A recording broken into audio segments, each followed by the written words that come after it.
Yes people, done with your break. आप लोगों का ब्रेक हो गया। ब्रेक के बाद वापस से आपका स्वागत है। और ब्रेक से पहले मैंने आपको इंट्रोडक्शन दिया था टैक्सेशन से रिलेटेड। कल एक अपने पेपर में क्या आता है, कैसे है, कितने मार्क्स का है। 30 मार्क्स का इंटरनेशनल टैक्सेशन, 70 मार्क्स का ये, 30 मार्क्स का एमसीक्यूज। गवर्नमेंट है वो टैक्सेस क्यों लगाती है, वो सब चीज़ें मैंने आपको बताई। अब अपन चालू करते हैं। That is the basic concept and tax rate for the assessment year 21-22। अब एक चीज़ समझना, मैंने जैसा आपको बताया कि आपको इनकम टैक्स पढ़ने के लिए किन किन चीज़ों का नॉलेज होना चाहिए। इनकम टैक्स लॉ को पढ़ने के लिए मैंने बोला आपको नॉलेज होना चाहिए एक तो आपका इनकम टैक्स एक्ट 1961 का। इनकम टैक्स एक्ट 1961 ये बेसिकली आपका विराट कोहली है। एक क्रिकेट टीम में विराट कोहली जितना इंपॉर्टेंट है, कैप्टन है, वैसे ही यहाँ पे जो कैप्टन है that is the income tax act 1961। और उसको सपोर्ट करने के लिए जो है वो इनकम टैक्स रूल्स बनाए जाते हैं। तो देखो बेटा, income tax act is the main source of the income tax law. Law किसको बोलते हैं मैं पहले बता चुका हूं। लॉ एक ब्रॉडर टर्म है और लॉ के अंदर ही एक्ट है, रूल्स है, नोटिफिकेशन, सर्कुलर, केस लॉज, ये सब मिल जाते हैं, तब जाके अपन बोलते हैं एक्ट। तब जाके हम क्या बोलते हैं, एक्ट करके। तो देखो क्या लिखा हुआ है, income tax act 1961। Income tax act is the main source of the income tax law. It provide determination of total income. इसमें लिखा हुआ है टोटल इनकम कैसे निकालना, tax liability and procedure for the assessment etcetera etcetera, ये सब चीजें income tax act में लिखी हुई है। मींस मेन प्रोविजन जो है वो इनकम टैक्स एक्ट में दे रखे होते हैं। Income tax rules 1962। Income tax act empower central board of direct tax that is called CBDT. अपने रेवेन्यू के दो बोर्ड है, one is the CBDT central board of direct tax, और एक होता है तुम्हारा सीबीआईसी जो जीएसटी इनडायरेक्ट टैक्सेस कस्टम वगैरह से रिलेटेड देखता है। तो दैट इज कॉल्ड सीबीआईसी। पहले सीबीईसी हुआ करता था, now it is a CBIC. To make the rules, और सीबीडीटी क्या करता है, रूल्स बनाता है। जितने भी फॉर्म है, जैसे तुम्हारे जो आईटीआर फॉर्म्स आते हैं, आईटीआर 1, आईटीआर 2, ये कहां लिखा हुआ है, ये रूल्स में लिखा हुआ है। डेप्रीशिएशन की रेट कहां लिखी हुई है, वो रूल्स में लिखी हुई है करके। ठीक है, एक क्या हुआ, एक बंदा आया और वो बंदा बोलता है कि चलो मुझे पढ़ाना है। तो मैंने उससे एक सिंपल सी चीज पूछी, मैंने कहा कंप्यूटर पे डेप्रीशिएशन की रेट क्या है, तो ही सेड दैट 40%। मैंने कहा पहले भी 40 था, उसने बोला नहीं नहीं पहले 60 हुआ करता था, नाउ इट इज 40%। मैंने कहा कहाँ लिखा हुआ है ये, तो वो बोलता है सेक्शन 32 में। तो मैंने बोला सेक्शन 32 कहाँ, तो क्या बोलता है इनकम टैक्स एक्ट में लिखा हुआ है। तो मैंने उसको इनकम टैक्स एक्ट पूरा दे दिया। मैंने बोला इसमें से ढूंढ के बता कि सेक्शन 32 में ये कहाँ लिखा हुआ है कि कंप्यूटर पे डेप्रीशिएशन की रेट 40% रहेगी। उसने बेचारे ने 6 बार ढूंढ लिया उस पर, तो भी नहीं मिला। क्योंकि इनकम टैक्स की जो डेप्रीशिएशन की रेट है वो रेट्स आपको एक्ट में नहीं दे रखी, वो रूल्स में दे रखी है। एक्ट में सिर्फ क्या लिखा हुआ है कि प्रिस्क्राइब रेट से आपको डेप्रीशिएशन अलाउ होगा। तो उसको सपोर्ट करने के लिए क्या होते हैं, रूल्स होते हैं। जैसे आपने जीएसटी में देखा होगा, मेन प्रोविजन है वो जीएसटी एक्ट में दे रखा है, बट उसको सपोर्ट करने के लिए रूल्स होते हैं, जैसे वैल्यूएशन रूल्स है। ठीक है, तो वो सब कहां पे होते हैं, रूल्स में दे रखे हैं। तो वैसे ही जितने भी फॉर्म है, प्रोसीजर है, principle of valuation of perquisite are provided in the rules कि परक्यूजिट की वैल्यू कैसे लेनी है। जैसे आपने सुना देखा होगा इंटरमीडिएट में कि कार में वो कैसे लेते थे 1600 सीसी, और वो सब कहां दे रखा है, वो सब रूल्स में दे रखा है। ठीक है, अब एक बात बताओ, तीसरा सबसे इंटरेस्टिंग पार्ट और इंपॉर्टेंट पार्ट होता है that is the finance act. क्योंकि भैया जितने भी अमेंडमेंट्स आते हैं हर साल, बिकॉज एक्ट तो बना दिया 1961 में, रूल्स भी बना दिए, लेकिन एक बात बताओ, जितने भी अमेंडमेंट्स होंगे हर साल अमेंडमेंट होते हैं वो फाइनेंस एक्ट के थ्रू होते हैं। और जैसा कि कल आपको मैंने ब्रेक से पहले बताया था कि फाइनेंस एक्ट कैसे बनता है, सबसे पहले फाइनेंस बिल प्रेजेंट होता है। जो फाइनेंस मिनिस्टर रहता है, और फाइनेंस मिनिस्टर क्या करता है, लाइक अभी निर्मला सीतारमण जी है, वो फाइनेंस बिल प्रेजेंट करेंगे कहां पे, पार्लियामेंट में। और वो बिल पे थोड़े टाइम के बाद में एक डिस्कशन सेशन होता है, और वो डिस्कशन सेशन के बाद में वो वहां से फाइनेंस बिल पास किया जाता है। उसके बाद में वो प्रेसिडेंट के पास जाता है, और जिस दिन प्रेसिडेंट उसको अप्रूवल दे देता है उस दिन से वो फाइनेंस एक्ट बन जाता है। ठीक है, उस दिन से वो क्या बन जाता है, फाइनेंस एक्ट। अब एक चीज समझना, फॉर योर एग्जामिनेशन, आपके एग्जामिनेशन के लिए फाइनेंस एक्ट 2020 इज एप्लीकेबल। जो भी फाइनेंस एक्ट 2020 से जितने भी अमेंडमेंट हुए हैं that is applicable for your examination. इसका मतलब this finance act 2020 is basically for the previous year 2021। Previous year 2021 means जो अपन अभी आज है, प्रीवियस ईयर 2021 में जो इनकम कमा रहे हैं उसके लिए असेसमेंट ईयर कौन सा होगा, तो मैं बोलूं assessment year 21-22। So Finance Act 2020 is applicable for previous year 2021 and assessment year 21-22 है, वो 21-22 के लिए ये अमेंडमेंट्स एप्लीकेबल होंगे करके, ठीक है। अब एक चीज समझना, आप मुझे ऐसा पूछ सकते हो कि सर अमेंडमेंट जो होते हैं फाइनेंस एक्ट में वो कब से एप्लीकेबल होते हैं। देखो वहां जब भी कोई अमेंडमेंट होता है, कोई भी प्रोविजन होता है, उसमें लिखा हुआ रहता है कि ये प्रोविजन इस असेसमेंट ईयर से एप्लीकेबल है, उस प्रोविजन में ही लिखा होता है। अगर जो अमेंडमेंट होता है उस अमेंडमेंट में लिखा होता है कि दिस अमेंडमेंट इज एप्लीकेबल। कभी कभी रेट्रोस्पेक्टिव अमेंडमेंट भी होते हैं। आप बोलोगे ये रेट्रोस्पेक्टिव अमेंडमेंट क्या बला है? रेट्रोस्पेक्टिव अमेंडमेंट में पीछे से, like I can take one example कि आज कोई सेक्शन, कोई मतलब सेक्शन में अमेंडमेंट किया और बोला ये 2001-2 से, तो that is called retrospective amendment. But mostly amendments होते हैं वो प्रोस्पेक्टिव होते हैं।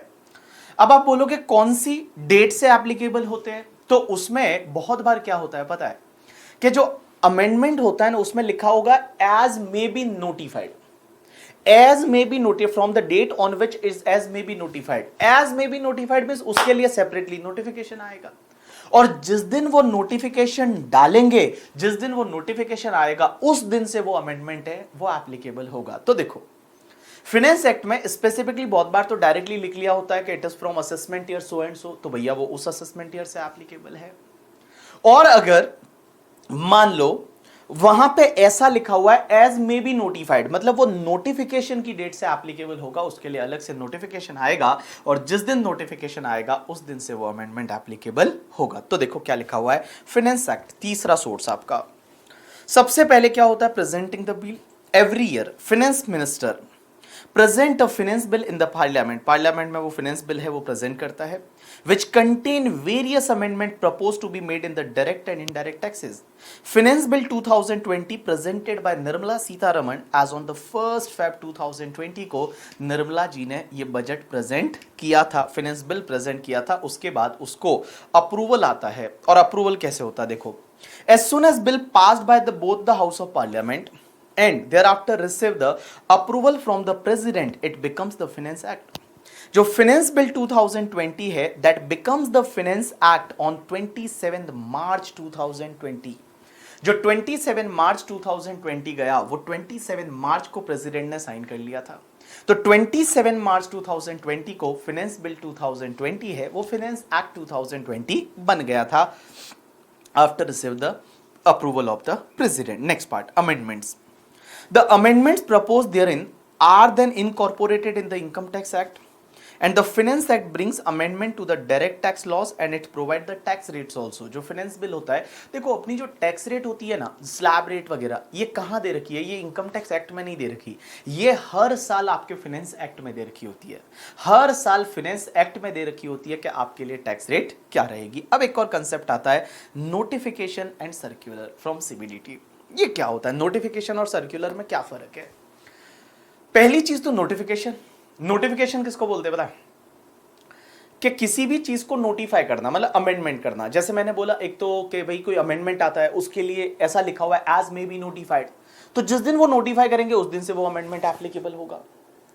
अब एक चीज समझना, जो नोटिफिकेशन होता है ना वो आपके लिए बाइंडिंग होता है, मींस आपको मानना ही मानना है। अगर कोई नोटिफिकेशन आता है तो नोटिफिकेशन आपको मानना ही मानना है। For an example I can take one example, कि सपोज जो जीएसटी का एग्जांपल लेता हूं, जीएसटी में कहीं पे रेट 9% थी, अब उनका गवर्नमेंट का नोटिफिकेशन आया कि ये रेट 18% होगी जीएसटी की रेट करके, ठीक है, या 12% से 18% हो गई। अब 18% हो गई, वो नोटिफिकेशन है, so you have to follow that, आपको मानना ही पड़ेगा। It is binding to all, means department के लिए भी बाइंडिंग है एज वेल एज आपके लिए एसएससी के लिए भी बाइंडिंग है, दैट इज कॉल्ड नोटिफिकेशन। लेकिन जो सर्कुलर रहते हैं ना, सर्कुलर किसी प्रोविजन को क्लेरिफाई करने के लिए होते हैं। जैसे कोई प्रोविजन है उसको क्लेरिफाई करने के लिए वो लोग सर्कुलर इशू करते हैं, और ये सर्कुलर रहते हैं, ये डिपार्टमेंट के इंटरनल पर्पस के लिए रहते हैं।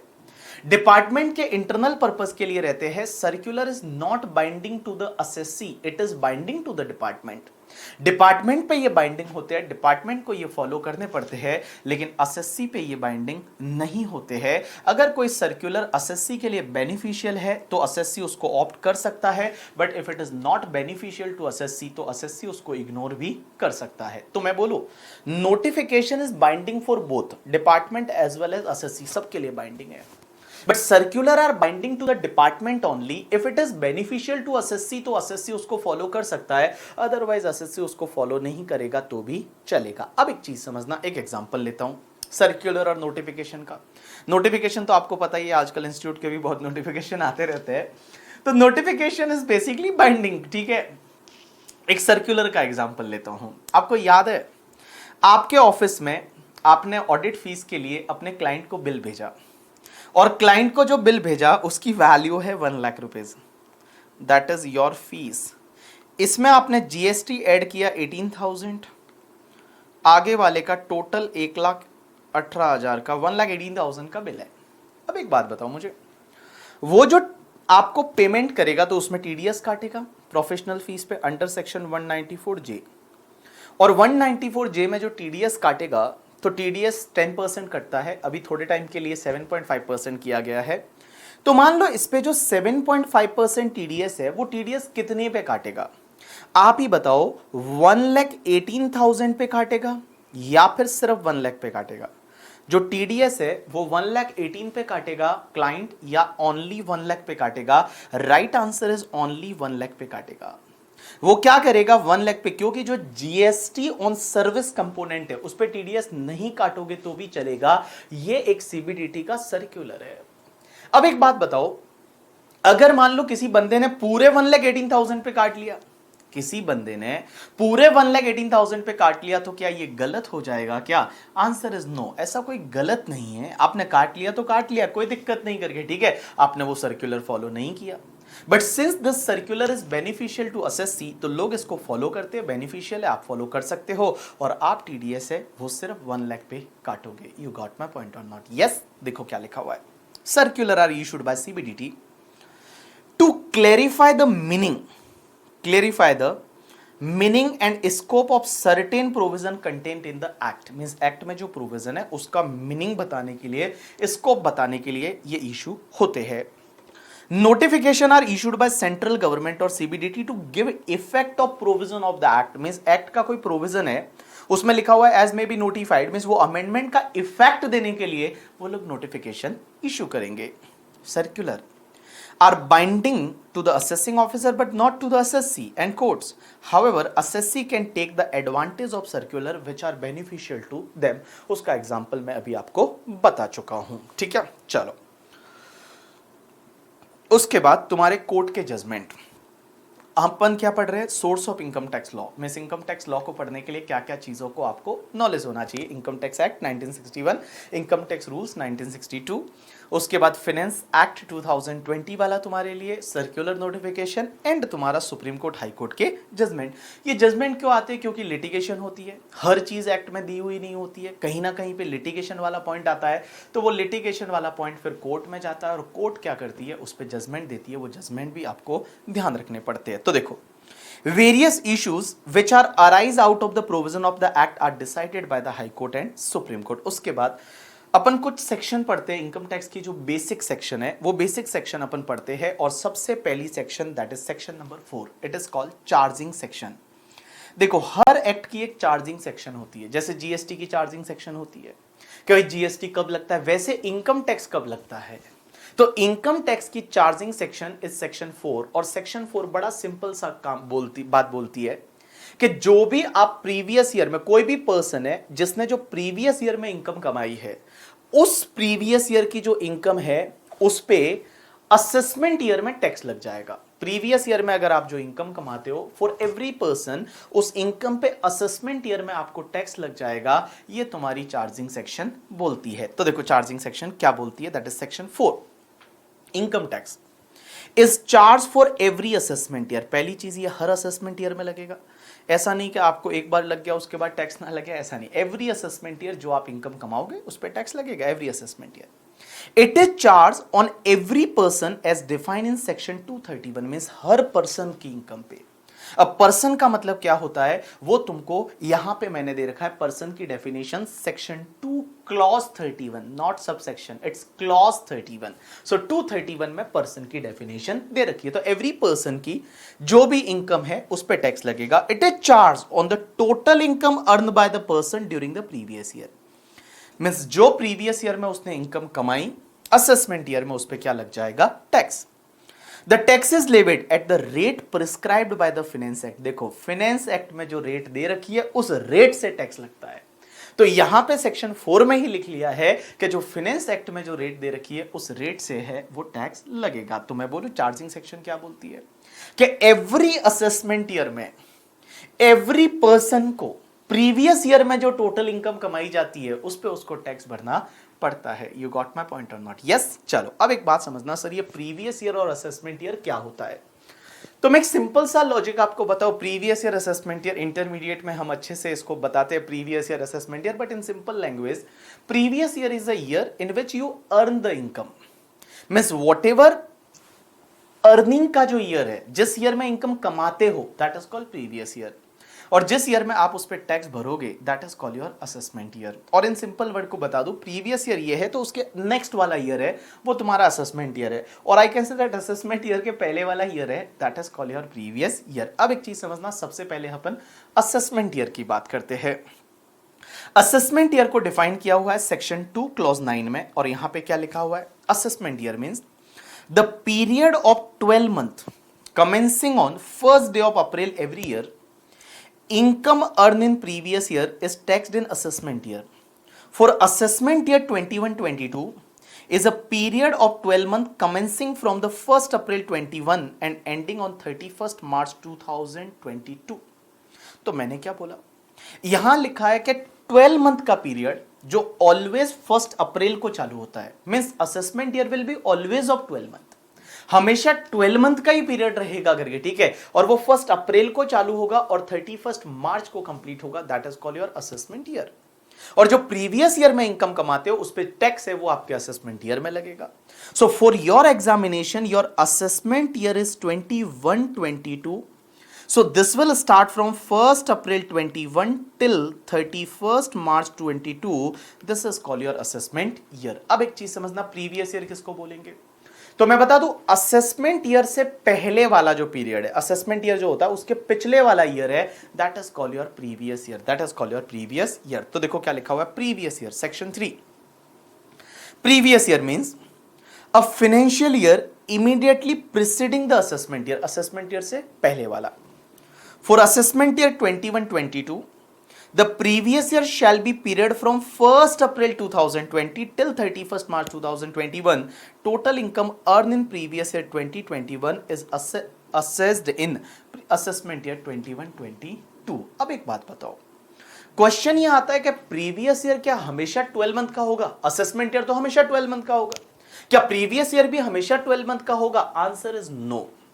नॉर्मली ये 12 मंथ का होता है, लेकिन इसके कुछ एक्सेप्शन है। जैसे आपने बिजनेस कोई नया चालू किया है, अगर आपने कोई नया बिजनेस चालू किया in the month of the सितंबर, 1 सितंबर को, तो वो वाला प्रीवियस ईयर 1 सितंबर से चालू होगा और 31 मार्च तक कंप्लीट होगा। मींस वो वाला प्रीवियस ईयर है वो 1 सितंबर से चालू होगा और 31 मार्च को कंप्लीट होगा। देखो असेसमेंट ईयर ऑलवेज 12 मंथ का होगा, बट प्रीवियस ईयर 12 मंथ से कम हो सकता है अगर आपने कोई नया सोर्स ऑफ इनकम या तो जनरेट किया है उस साल में।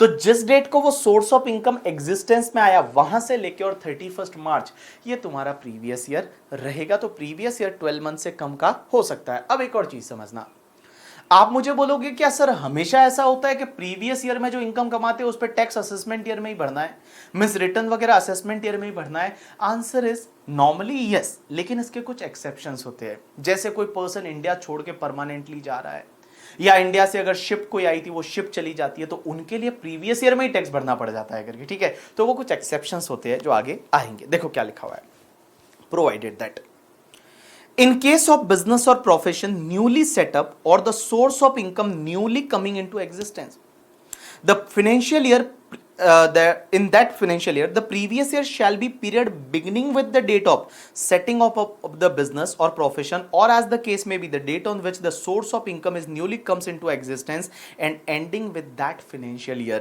तो भैया जैसे आपने बिजनेस या प्रोफेशन चालू किया वो 1 सितंबर को किया, तो previous year will start from 1 September till 31 March. Person का डेफिनेशन क्या होता है? देखो दो डेफिनेशन लास्ट, एक तो पर्सन और एक तुम्हारा असेसी। तो क्वेश्चन ये आता है पर्सन कौन होता है और असेसी कौन होता है? पर्सन में तुम्हारे 7 पर्सन है, वो यहां पे कवर किए हुए हैं। 7 पर्सन कौन? Individual, HUF, AOP, BOI, artificial juridical person, local authority, company and partnership firm. Individual, HUF, company, firm, AOP, BOI, local authority and artificial juridical person. Individual का मतलब क्या होता है? एक नेचुरल पर्सन।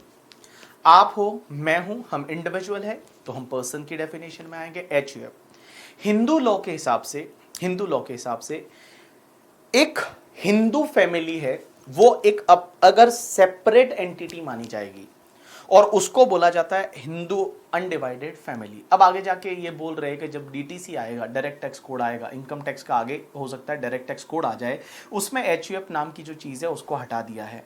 अब ये एचयूएफ कौन बना सकता है? कोई भी हिंदू फैमिली बना सकती है। क्या मुस्लिम लोग एचयूएफ बना सकते हैं? Answer is no. मुस्लिम लोग नहीं बना सकते, ईसाई नहीं बना सकते करके, ठीक है। जो हिंदू लोग हैं वो बना सकते हैं, जो जैन है वो बना सकते हैं, because Jain are part of the Hindu. तो जैन है, वो जैन लोग हैं, वो लोग एचयूएफ है, वो एचयूएफ बना सकते हैं। अब एक चीज समझना, एचयूएफ के बाद company, company means body corporate, private limited, limited जो कंपनी होती है वो सब तुम्हारे कंपनी में आ जाएगी। पार्टनरशिप फर्म, एक चीज याद रखना, फर्म में हमेशा एलएलपी इंक्लूड होगी।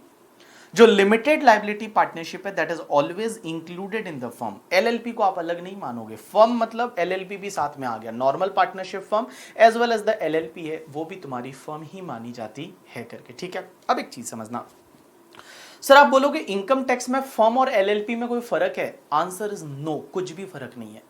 जो फर्म और एलएलपी है उसमें कोई फर्क नहीं है for the purpose of income tax act. Income tax act में जो फर्म का टैक्सेशन है वैसा ही एलएलपी का टैक्सेशन है, सिर्फ फर्क एक जगह आएगा। जब मैं आपको प्रिजम्पटिव बेसिस टैक्सेशन पढ़ाऊंगा 44 एडी सेक्शन, जो 44 एडी पता है वो 8% 6% वाला ऑफिस में आपने किया होगा, वो फर्म के लिए होता है, लेकिन एलएलपी वो सेक्शन नहीं ले सकती। तो वहां पे जाके एक डिफरेंस आ जाता है फर्म और एलएलपी में, means that section is applicable to firm but that section is not applicable to LLP. वो एलएलपी पे वो सेक्शन है वो एप्लीकेबल नहीं होती है। You got my point or not? Yes, it is applicable to firm but it is not applicable to LLP, but otherwise मैं बता दूं फर्म एंड एलएलपी दोनों सेम है।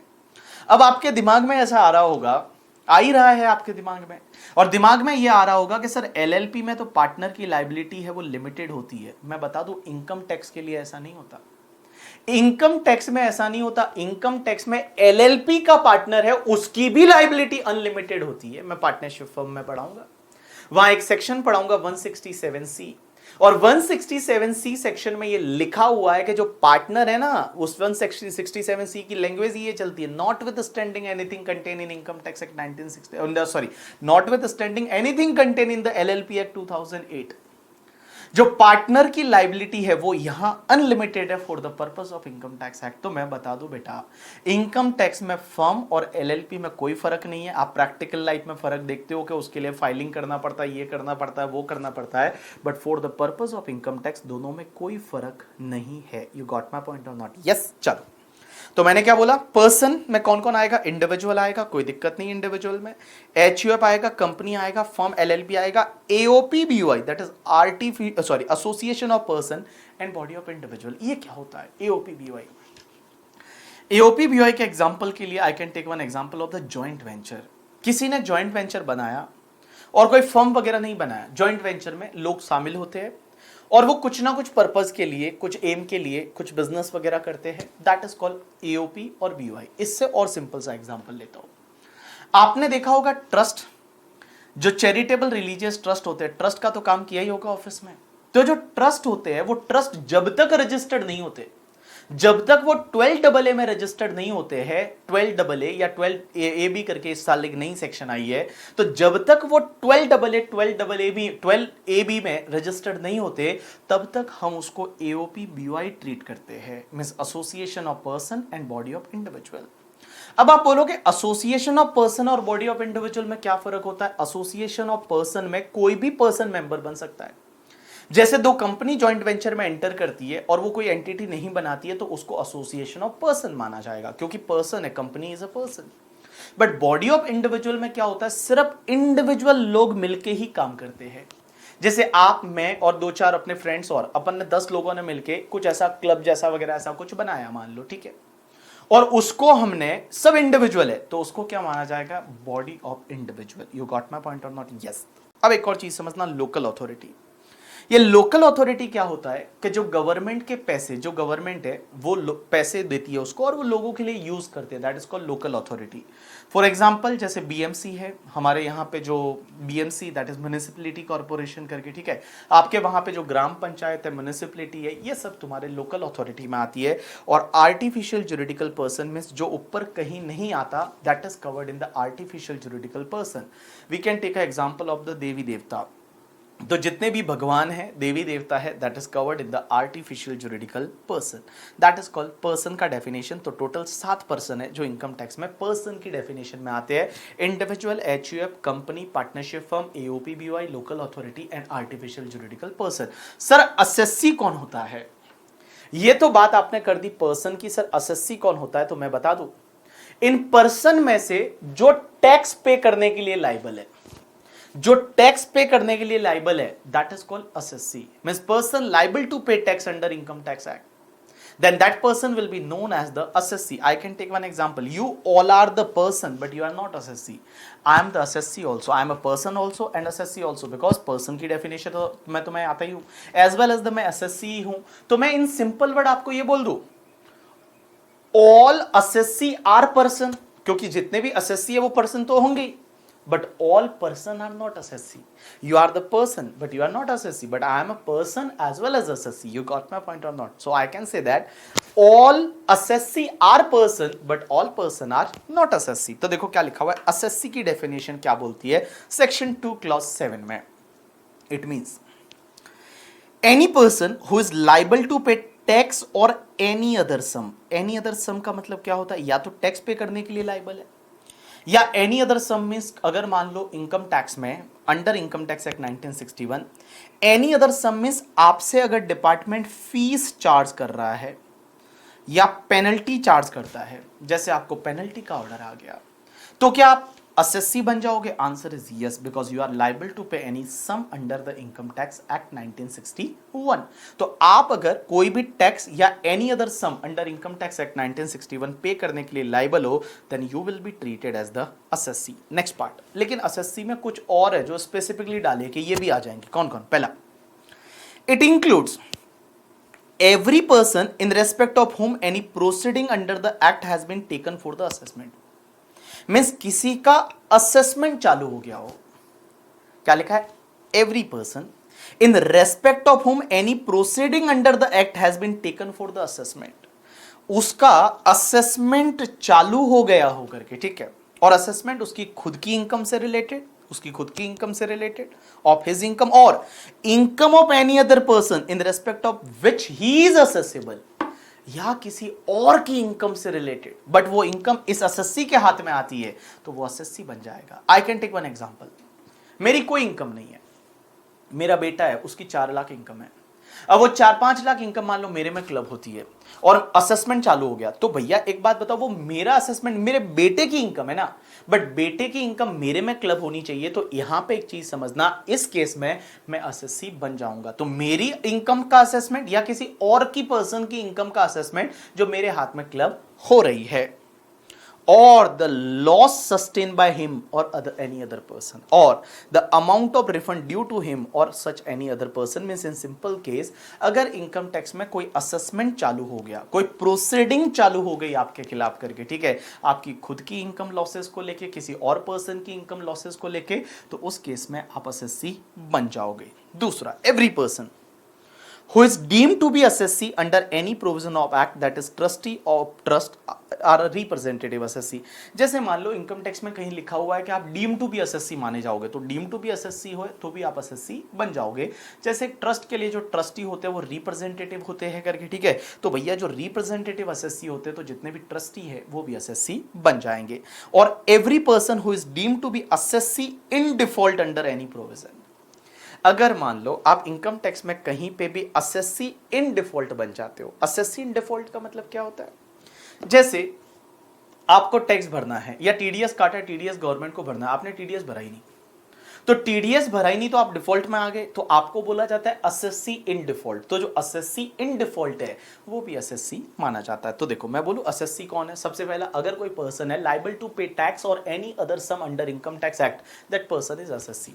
इसमें डीम्ड एसएससी भी आ जाते हैं। कौन कौन? सबसे पहला अगर किसी के खिलाफ प्रोसीडिंग चालू हो गई है, कोई असेसमेंट वगैरह चालू हो गया उसकी खुद की इनकम से रिलेटेड, या income of any other person, या losses of any other person, खुद के लॉसेस से रिलेटेड कोई ना कोई इनकम टैक्स में प्रोसीडिंग इनिशिएट हो गई, तो वो एसएससी की डेफिनेशन में आ जाएगा। या फिर जो कोई पर्सन है वो person deem to be assessee है अंडर इनकम टैक्स एक्ट, वो भी आ जाएगा एसएससी की डेफिनेशन में। या फिर एसएससी इन डिफॉल्ट है तो वो भी एसएससी की डेफिनेशन में आ जाएगा। You got my point or not? Yes.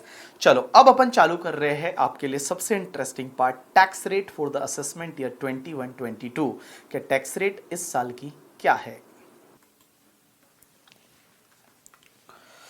तो हम चलते हैं अब टैक्स रेट पे। तो all people please pay attention, आपका ध्यान बोर्ड पे होना चाहिए, इधर उधर नहीं देखना। आपके पास बुक नहीं है तो भी चलेगा। चलो इधर देखो, आप सब लोग इधर देखोगे। मैं आपको अब सिखाने वाला हूं टैक्स रेट करके, ठीक है। और टैक्स रेट कौन से ईयर के लिए, तो मैं बता दूं हम सीखने वाले हैं tax rate for assessment year 21-22, या मैं बोल दूं प्रीवियस ईयर 2021, कि जो भी इनकम आपने प्रीवियस ईयर 2021 में कमाई उस पे असेसमेंट ईयर 21-22 में टैक्स लगेगा। तो उस ईयर के लिए टैक्स रेट क्या है बेसिकली। जो आज इनकम कमा रहे हैं, आज मैं आपको पढ़ा रहा हूं, इससे जो मैं इनकम कमा रहा हूं ये प्रीवियस ईयर 2021 में इनकम कमा रहा हूं, टैक्स है वो असेसमेंट ईयर 21-22 में आएगा। तो सर उस पर टैक्स रेट क्या रहेगी। तो अब एक बात समझना, टैक्स रेट जो होती है ना वो दो तरह की टैक्स रेट होती है। इधर देखना सब लोग, टैक्स रेट है वो दो तरह की टैक्स रेट होती है। एक तो होती है तुम्हारी स्पेशल टैक्स रेट, एक तो तुम्हारी होती है स्पेशल टैक्स रेट। ये स्पेशल टैक्स रेट क्या होती है, जैसे कुछ इनकम पे स्पेशल रेट से टैक्स लगता है। देयर आर सर्टेन इनकम, और वो सर्टेन इनकम पे स्पेशल रेट से टैक्स लगता है, उसके लिए स्पेशल टैक्स रेट। जैसे एक एग्जांपल लेता हूं मैं, इधर देखो, आपने ये सुना होगा इंटरमीडिएट में कि जो तुम्हारा लॉन्ग टर्म कैपिटल गेन होता है उस पे आपको 20% की रेट से टैक्स भरना पड़ता है। जो तुम्हारा short term capital gain 111A वाला होता है, equity share, equity oriented mutual fund की यूनिट्स बेचते हो, उस पे शॉर्ट टर्म कैपिटल गेन होता है, तो वो आपको कौन सी रेट से टैक्स भरना पड़ता है? 30 ना बेटा, 15% की रेट से टैक्स भरना पड़ता है। वैसे ही आपने सुना था कि जो आपकी विनिंग्स की इनकम होती है ना उस पे आपको 30% की रेट से टैक्स भरना पड़ता है। तो ये सब स्पेशल रेट्स है, बहुत सारी रेट्स और आती है। जैसे एक LTCG 112A करके आता है, उसमें आपको 10% की रेट से टैक्स भरना पड़ता है। That is all called special rate. Means वो इनकम स्पेशल रेट से टैक्सेबल होगी। इसकी स्पेशल रेट है वो रेस्पेक्टिव सेक्शन में दे रखी है। तो स्पेशल रेट्स जो है वो हम टॉपिक्स के साथ में पढ़ेंगे। जैसे कैपिटल गेन में स्पेशल रेट्स जो है कैपिटल गेन पे, उस पे अपन कैपिटल गेन टॉपिक में पढ़ेंगे, विनिंग्स वाली विनिंग्स में पढ़ेंगे करके, ठीक है। उसके बाद में अगर मैं मान लो बात करूं नॉन रेजिडेंट के लिए कुछ स्पेशल रेट्स होती है, वो नॉन रेजिडेंट टैक्सेशन में पढ़ेंगे। आज हम जो पढ़ने वाले हैं वो स्पेशल रेट्स नहीं पढ़ने वाले, आज हम जो पढ़ने वाले हैं that is the general tax rate. आज हम लोग जो पढ़ने वाले हैं वो जनरल टैक्स रेट पढ़ने वाले हैं कि जनरल रेट क्या लगती है जो अदर इनकम पे लगती है। भाई LTCG 20% से जाएगा, STCG 111A 15% से जाएगा, विनिंग 30% से जाएगी।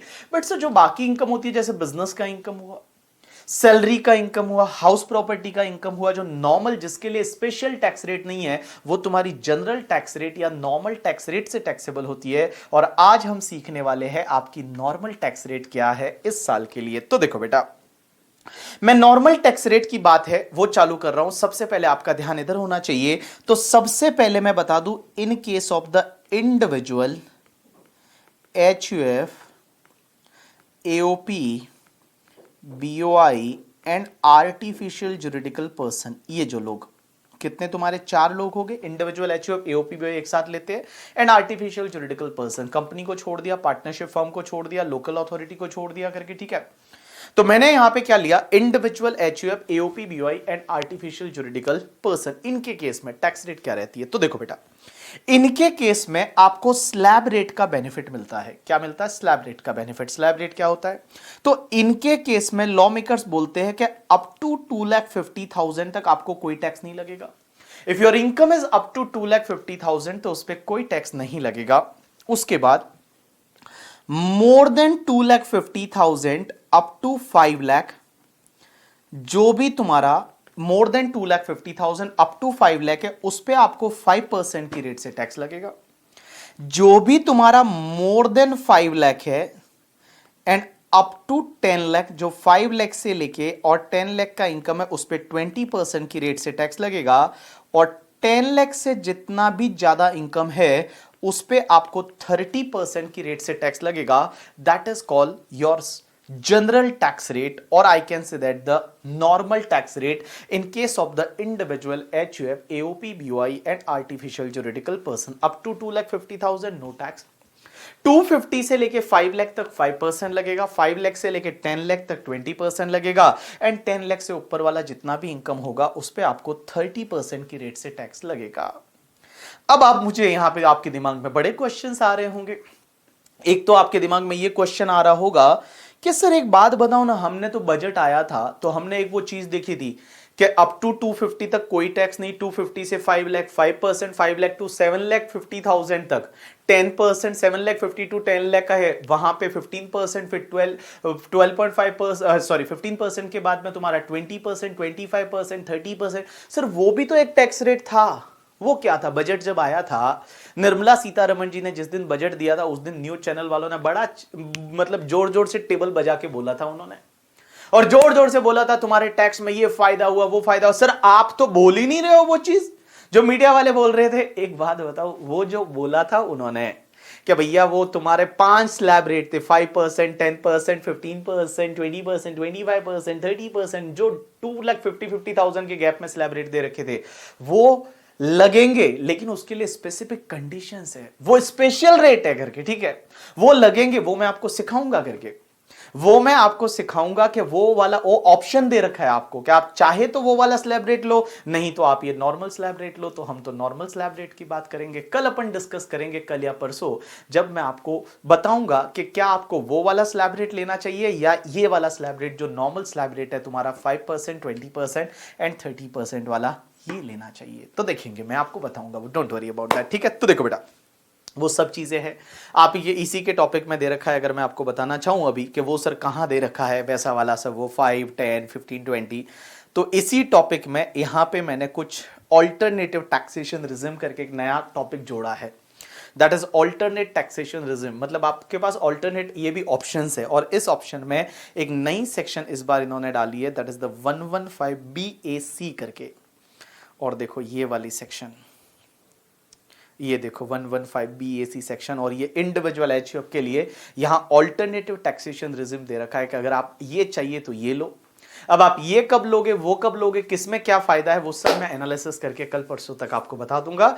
और कल परसों में हम सब सीखेंगे कि भैया कौन सी चीज बेटर है, आपको पुराने वाले में जाना चाहिए या नए वाले में जाना चाहिए। ये ऑल्टरनेटिव है आपके पास, ठीक है? चलो अब अपन अपने टॉपिक पे रहते हैं जो अपन अभी डिस्कस कर रहे हैं। देखो बेटा, मैं आपको सिखा रहा हूं tax rate for the assessment year 21-22 and tax rate for assessment year 21-22। दो तरह की टैक्स रेट रहती है, one is the general tax rate, one is the special tax rate. Special tax rate will discuss with the respective topic. Now we are discussing the general tax rate. और general tax rate क्या है? तो मैंने आपको बोला कि in case of individual HUF, AOP, BOI, artificial juridical person, ये 4 SSC जो है, इंडिविजुअल HUF, AOP, BOI एक साथ में और आर्टिफिशियल जुरिडिकल पर्सन, ये जो 4 लोग हैं, इनके लिए अप टू 2,50,000 तक कोई टैक्स नहीं लगेगा। 2,50,000 से 5 लाख तक 5%, 5 lakh to 10 lakh 20%, more than 10 lakh 30%। क्या बोला? Up to 250 is basic exemption. अब यहां किसी को दिमाग में एक और डाउट आ रहा होगा, सर हमको तो ये बताया था, हमको तो ये पता है कि 5 लाख तक टैक्स नहीं लगता, आप तो बोल रहे हो 2,50,000 तक ही नहीं लगता, तो यहां पे क्या है? सब चीजें आएगी, डोंट वरी अबाउट दैट। जितने आपके डाउट्स है वो सब क्लियर मैं कर दूंगा, टेंशन ना लो, बहुत कुछ है करके, ठीक है? तो देखो, सबसे पहले individual HUF, AOP, BOI, artificial juridical person up to 2,50,000 there is no tax. 250 to 5 lakh 5%, 5 lakh to 10 lakh 20%, more than 10 lakh 30%। अब एक चीज समझना, लॉ मेकर्स बोलते हैं कि जो ये individual HUF AOP BOI artificial juridical person, इनके केस में अप टू 2,50,000 टैक्स नहीं लगता। ये जो अप टू 2,50,000 तक टैक्स नहीं लगता ना, इसको बोला जाता है बेसिक एग्जेम्पशन। इसको बोला जाता है बेसिक एग्जेम्पशन। तो जब भी हम बेसिक एग्जेम्पशन में जहां पे भी वर्ड बोलूं, आप समझना 2,50,000, 2,50,000 इज बेसिकली बेसिक एग्जेम्पशन। अब एक और चीज समझना आप लोग, यहां बेसिक एग्जेम्पशन को लॉ में बेसिक एग्जेम्पशन नहीं बोला जाता। लॉ में इसके लिए एक वर्ड यूज होता है, एक सेंटेंस यूज होता है बेसिकली, और इसको बोला जाता है maximum amount which is not chargeable to tax, that is called MANCT, maximum amount which is not chargeable to tax is 2,50,000। तो इन सिंपल वर्ड में बोलूं, maximum amount which is not chargeable to tax, ऐसा कितना maximum amount है जिस पे tax नहीं लगेगा, दैट इज 2,50,000। तो इसको बेसिक एग्जेम्पशन बोलो, या maximum amount which is not chargeable to tax बोलो, या फिर आप लोग यहां इसको basic exemption maximum amount which is not chargeable to tax या MANCT बोलो। इसका मतलब एक ही है। You got my point or not? Yes. अब एक चीज समझना, अगर कोई पर्सन सीनियर सिटीजन है, और ये सीनियर सिटीजन की बात है, वो सिर्फ बात हो रही है in case of the individual. क्योंकि एक बात बताओ, मैं पहले तो आपको क्या बोल रहा था टैक्स रेट, कि individual HUF AOP BOI artificial juridical person up to 250 तक कोई टैक्स नहीं, 250 to 5 lakh 5%, 5 lakh to 10 lakh 20%, more than 10 lakh 30%। अब अपन बात कर रहे हैं अगर कोई इंडिविजुअल है, और जो इंडिविजुअल है वो अगर सीनियर सिटीजन है, क्योंकि एक बात बताओ, इंडिविजुअल की ही एज होती है, सीनियर सिटीजन इंडिविजुअल हो सकता है, कोई HUF है या फिर AOP BOI AJP जो है वो कोई सीनियर सिटीजन नहीं हो सकता। तो अगर कोई इंडिविजुअल है, और वो इंडिविजुअल जो है, पहली चीज, इंडिविजुअल जो है वो अगर तुम्हारा सीनियर सिटीजन है, अब आप मुझे बोलोगे सीनियर सिटीजन क्या होता है, मैं बताता हूं अभी। अगर कोई इंडिविजुअल सीनियर सिटीजन है तो उसके लिए जो बेसिक एग्जेम्पशन है ना, वो अप टू 3 लाख हो जाएगा। मींस 3 लाख तक का बेसिक एग्जेम्पशन, 3 लाख तक कोई टैक्स नहीं लगेगा। इसके बाद जो भी तुम्हारा 3 लाख से ज्यादा एंड अप टू 5 लाख है, उस पे टैक्स है वो 5% लगेगा। उसके बाद 5 लाख से ज्यादा एंड अप टू 10 लाख तक की इनकम पे उसको टैक्स 20% लगेगा, एंड मोर देन 10 लाख जो है उस पे उसको 30% की रेट से टैक्स लगेगा। लेकिन यहां क्वेश्चन आता है, what do you mean by senior citizen? Senior citizen किसको बोलेंगे? तो समझना, सीनियर सिटीजन का मतलब होता है, सीनियर सिटीजन का मतलब होता है, senior citizen means resident individual age 60 years और मोर इन प्रीवियस ईयर। मैंने क्या बोला? देखो बेटा, सीनियर सिटीजन किसको बोलेंगे? तो here senior citizen means resident individual. अगर कोई भी पर्सन रेजिडेंट इंडिविजुअल है, पहली चीज वो रेजिडेंट होना चाहिए। सीनियर सिटीजन होने के लिए मेरे भाई लोगों, उसका रेजिडेंट होना बहुत जरूरी है। ये जो रेजिडेंट है ना, ये रेजिडेंट होना बहुत जरूरी है। अगर कोई पर्सन नॉन रेजिडेंट है, उसका एज कितना भी हो, वो सीनियर सिटीजन नहीं है। मैं सीनियर सिटीजन होने के लिए पर्सन का रेजिडेंट होना बहुत जरूरी है। एक एग्जांपल लेता हूं कि जैसे मान लो एक बंदा है जिसका नाम है मिस्टर काका, और मिस्टर काका बांग्लादेश में रहता है और वो इंडिया के लिए रेजिडेंट नहीं है, मान लो नॉन रेजिडेंट है। उनकी एज जो है वो मान लो 70 इयर्स है। क्या वो सीनियर सिटीजन है? आंसर इज ना बाबा, ना, वो सीनियर सिटीजन नहीं है। क्योंकि सीनियर सिटीजन होने के लिए पहली कंडीशन ये है कि सीनियर सिटीजन होने के लिए पहली कंडीशन वो रेजिडेंट होना जरूरी है। और अगर वो काका जो है जिनकी एज 70 इयर्स है, नॉन रेजिडेंट है, उनके लिए 3 लाख का स्लैब रेट का बेनिफिट नहीं मिलेगा। उनके लिए स्लैब रेट का बेनिफिट है, वो स्लैब रेट का बेनिफिट आपका 2,50,000 है, वो ही मिलेगा।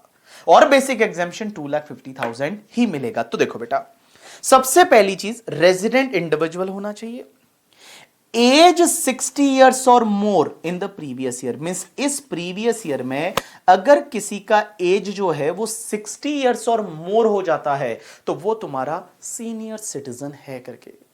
तो उसके लिए अप टू 3 लाख कोई टैक्स नहीं लगेगा, 3 lakh to 5 lakh 5%, 5 lakh to 10 lakh 20%, more than 10 lakh 30%। लेकिन यहां पे एक चीज समझना, लॉ मेकर्स बोलते हैं कि अगर कोई इंडिविजुअल है और वो सुपर सीनियर सिटीजन है, इंडिविजुअल है वो सुपर सीनियर सिटीजन है, तो सुपर सीनियर सिटीजन है, सुपर सीनियर सिटीजन जिसका एज 80 ईयर्स या उससे ज्यादा है, उसके लिए अप टू 5 लाख तक कोई टैक्स नहीं लगेगा। मींस 5 लाख का बेसिक एग्जम्पशन कोई टैक्स नहीं लगेगा। मोर देन 5 लाख, 5 लाख से लेके और अप टू 10 लाख तक सीधा 20% टैक्स लगेगा, एंड मोर देन 10 लाख जो है उस पे सीधा 30% है वो टैक्स लगेगा। तो देखो बेटा, जो सुपर सीनियर सिटीजन है, अब आप बोलोगे सुपर सीनियर सिटीजन किसको बोलेंगे, तो मैं सुपर सीनियर सिटीजन के यहां लिख लेता हूं सेम वैसा का वैसा जैसा ऊपर लिखा है, resident individual, resident individual age 80 years और more in previous year. Means previous year में जिसकी एज 80 ईयर्स या उससे ज्यादा हो जाती है, that is called, that person is known as the super senior citizen करके। ठीक है, अब एक चीज समझना, वापस बोल रहे हैं हम, all people please pay attention. देखो बेटा, मैंने बोला what is the tax rate, तो टैक्स रेट की बात कर रहा हूं, individual, HUF, AOP, BOI, artificial juridical person up to 250 कोई टैक्स नहीं है, 250 से 5 lakh 5%, 5 lakh to 10 lakh 20%, more than 10 lakh 30%। In case of the senior citizen that is resident individual age 60 और मोर, रेजिडेंट इंडिविजुअल एज 60 और more that is called senior citizen, उसके case में up to 3 lakh तक कोई टैक्स नहीं है, 3 lakh to 5 lakh 5%, 5 lakh to 10 lakh 20%, more than 10 lakh 30%। in case of the super senior citizen जिनका as 80 या उससे ज्यादा हो चुका है इन प्रीवियस ईयर, उनके लिए अप टू 5 लाख तक कोई टैक्स नहीं है, 5 लाख टू 10 लाख 20% और मोर देन 10 लाख 30%। अब एक चीज समझना, यहां पे एक इंटरेस्टिंग वाला पार्ट आता है, सब लोग समझने की कोशिश करना। इधर देखो बेटा, एक एग्जांपल ले रहा हूं, उस एग्जांपल पे आप गौर करना और समझने की कोशिश करना। इधर देखो, जैसे एक बंदा है जिसका नाम है मिस्टर बाला, एक बंदा है जिसका नाम है मिस्टर बाला, ये बाला,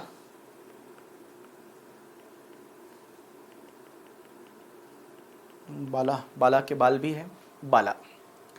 अब एक बात बस समझना, बाला जो है रेजिडेंट है। अब एक चीज समझना, बाला अपना 60th बर्थडे सेलिब्रेट कर रहा है, 60th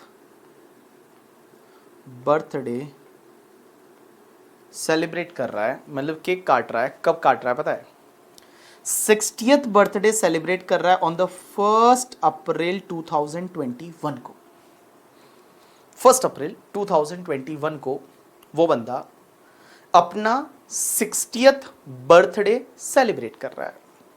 मेरा आपसे क्वेश्चन ये कि सर इसका जन्म कब हुआ होगा, इसका बर्थ कब हुआ होगा, मुझे बताओ। तो मैं बोलूं इस भाई का बर्थ हुआ होगा, कैलकुलेट करके बताओ ना, 60 ईयर पीछे जाओ। सर आप ही बता दो तो मैं बताऊं, शायद 1 अप्रैल 1961 को हुआ होगा। हाँ 1971, 81, 91, 2001, 2011, 21, या 60 सही है। 1 अप्रैल 1961 को हुआ था उसका बर्थ। वो 60th बर्थडे सेलिब्रेट कर रहा है, अपना केक काट रहा है, ठीक है। और केक कब काटता है, जिस दिन अपन बर्थडे होता है उसी दिन काटते हैं केक। मेरा बर्थडे 10 दिसंबर को आता है, तो मैं 10 दिसंबर को केक काटता हूँ। और 10 दिसंबर को सब लोग बोलते हैं, जिनको खुशी हुई नहीं हुई बोलते हैं happy birthday to you and all that thing, वो सब चीजें होती है करके, ठीक है। मेरा यहाँ पे क्वेश्चन आप लोगों को ये है कि ये 60th बर्थडे सेलिब्रेट कर रहा है 1 अप्रैल 2021 को, 1 अप्रैल 2021 को ये 60th बर्थडे सेलिब्रेट कर रहा है। अब मेरा क्वेश्चन ये है कि आपके एग्जाम के लिए प्रीवियस ईयर कौन सा है, तो मैं बताऊं आपके एग्जाम के लिए प्रीवियस ईयर जो है दैट इज द 2021, और प्रीवियस ईयर 2021 का टाइम लिमिट क्या है, दैट इज फ्रॉम 1 अप्रैल 2020 से लेके और 31 मार्च 2021। 1 अप्रैल 2020 से लेके और 31 मार्च 2021, ये आपका प्रीवियस ईयर 2021 का टाइम है। अब एक चीज समझना, सीनियर सिटीजन किसको बोलते हैं? वापस चलते हैं सीनियर सिटीजन पे, अभी तो पढ़ा था सीनियर सिटीजन किसको बोलते हैं। तो रेजिडेंट इंडिविजुअल एज 60 ईयर्स और मोर इन प्रीवियस ईयर। अगर इस प्रीवियस ईयर में, इट मींस ये वाले पीरियड में, जहां पे अपना कर्सर है देखो, ये वाले पीरियड में अगर किसी का एज 60 ईयर्स हो गया तो वो सीनियर सिटीजन है, उसको बेसिक एग्जेम्पशन 3 लाख का बेनिफिट मिल जाएगा। उसको बेसिक एग्जेम्पशन 3 लाख का बेनिफिट है, वो 3 लाख का बेनिफिट मिल जाएगा। मेरा क्वेश्चन आप लोगों से ये है कि वो जो केक काट रहा है ना, वो जो केक काट रहा है 60th बर्थडे का, वो केक तो 1 अप्रैल 2021 को काट रहा है। जन्म कब हुआ था? 1 अप्रैल 1961 को हुआ था। So my question to all of you, उसका 60 इयर्स कंप्लीट हुआ, ये कब माना जाएगा? 60 इयर्स कंप्लीट कब माना जाएगा? 1 अप्रैल 2021 को माना जाएगा। मींस उसका जो 60 इयर्स कंप्लीट हुआ वो कब माना जाएगा? 1 अप्रैल 2021 को या 31 मार्च 2021 को। क्योंकि अगर आप मानते हो कि 60 इयर्स का एज 1 अप्रैल 2021 को हुआ, 1 अप्रैल 2021 को हुआ, तो इसको हायर बेसिक एग्जेम्पशन 3 लाख का नेक्स्ट ईयर में मिलेगा। लेकिन अगर आप ये बोलते हो कि नहीं नहीं सर, वो बर्थडे भले 1 अप्रैल को सेलिब्रेट कर रहा है, केक भले 1 अप्रैल को काट रहा है, बट 31 मार्च को जो है वो उसका 60 इयर्स कंप्लीट हो गया, तो उस केस में अगर मान लो 31 मार्च 2021 को उसका 60 इयर्स कंप्लीट होता है, तो हायर बेसिक एग्जेम्पशन का बेनिफिट इसी साल प्रीवियस ईयर 2021 में ही मिल जाएगा। सो मेरा क्वेश्चन आप लोगों से यह है कि कब माना जाएगा 60 इयर्स का एज कंप्लीट कब हुआ? 1 अप्रैल 2021 को या 31 मार्च 2021 को? इन सिंपल वर्ड बता दूं, प्रीवियस ईयर 2021 में क्या उसको हायर बेसिक एग्जेम्पशन 3 लाख का बेनिफिट मिलेगा या नहीं मिलेगा? बताओ बताओ बताओ।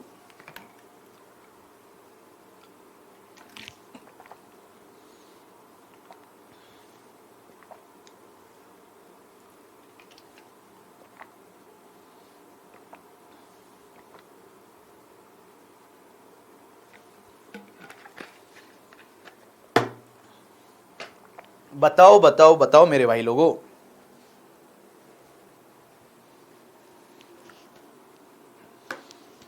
तुम जो इतना मुस्कुरा रहे हो, चलो बताओ।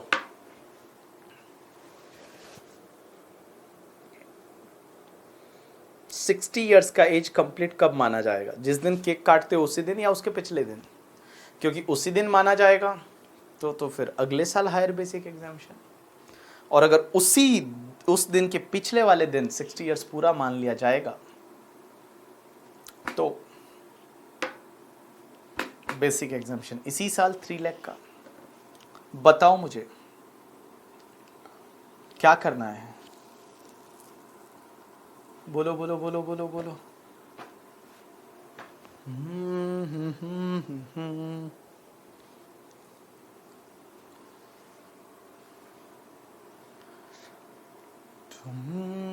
अच्छा मैं बताऊं, अभी देखो, अगर आप जिस दिन देखो, नॉर्मली ईयर किसको बोलते हैं? नॉर्मल अपन ईयर किसको बोलते हैं? एक ईयर कंप्लीट कब होता है? जैसे कोई चीज 16 जुलाई 2019 को चालू हुआ तो ईयर कंप्लीट कब माना जाएगा? 15 जुलाई 2020 को। मैं जिस दिन कोई चीज स्टार्ट होती है उसके साल पूरा होता है उसके पिछले दिन, तो 15 जुलाई 2020 को साल कंप्लीट हुआ। तो इसी थियरी पे आप चलो, एक बात बताओ, इसका जो जन्म हुआ वो 1 अप्रैल 1961 को हुआ। He is celebrating birthday on 1 April, but बेटा उसका 60 इयर्स तो कंप्लीट 31 मार्च 2021 को हो चुका है ना। 31 मार्च 2021 को उसका 60 इयर्स कंप्लीट हो गया ना, तो इस केस में इसको हायर बेसिक एग्जेम्पशन का बेनिफिट इसी साल मिल जाएगा। तो इन सिंपल वर्ड बता दूं कि आपका particular year of age complete होता है लास्ट डे को। मैं जैसे 10 दिसंबर 2020 में मैं मेरा 31st बर्थडे मान लो सेलिब्रेट करने वाला हूं, तो मेरा 31st ईयर का एज 10 दिसंबर को नहीं 9 दिसंबर को कंप्लीट हो गया। और इसको लेके सीबीडीटी ने फिर सर्कुलर निकाला है और सीबीडीटी बोलती है कि अगर आपका 60 ईयर जो कंप्लीट हो रहा है, 60th बर्थडे जो है वो आप सेलिब्रेट कर रहे हो 1 अप्रैल 2021 को, तो भी ये माना जाएगा कि आपका 60 इयर्स का एज कंप्लीट हो गया था 31 मार्च 2021 को, and you can claim the higher basic exemption का benefit. You can claim the higher basic exemption का बेनिफिट। तो यहां पे मैं आपको अगर एक शॉर्ट में एक चीज लिखना चाहूं तो मैं ऐसे लिख लूं। देखो बुक में तो मैंने हर चीज दे रखी है, कोई दिक्कत नहीं। तो देखो बेटा इधर देखो, मैं ऐसे लिखूं, अगर कोई पर्सन है जिसका birth date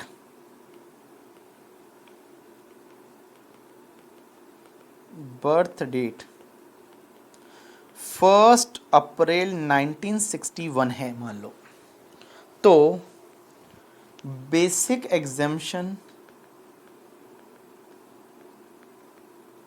for previous year 2021 और you can say that assessment year 21-22 कितना मिलेगा? 3 लाख।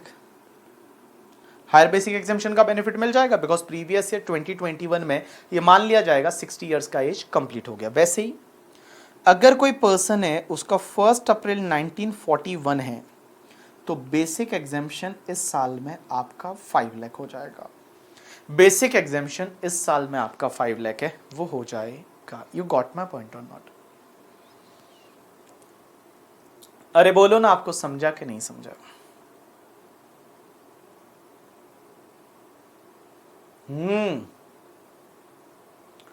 अरे रे समझा कि नहीं समझा? समझा?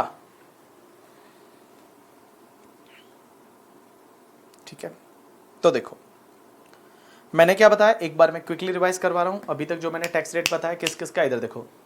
Individual, HUF, AOP, BOI, artificial juridical person. What is the tax rate? Up to 2,50,000, no tax because that is basic exemption.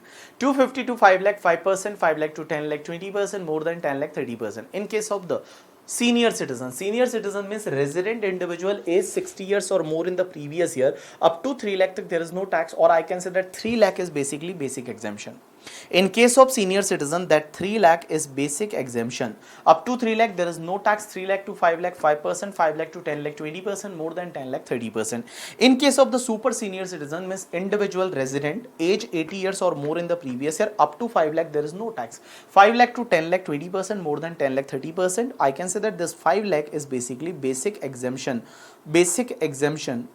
for super senior citizen. अब एक चीज समझना, ये तो रही टैक्स की बात। अब एक बात समझना, ये जो टैक्स आता है ना, इस टैक्स के अंदर आपको ऐड करना पड़ता है सरचार्ज।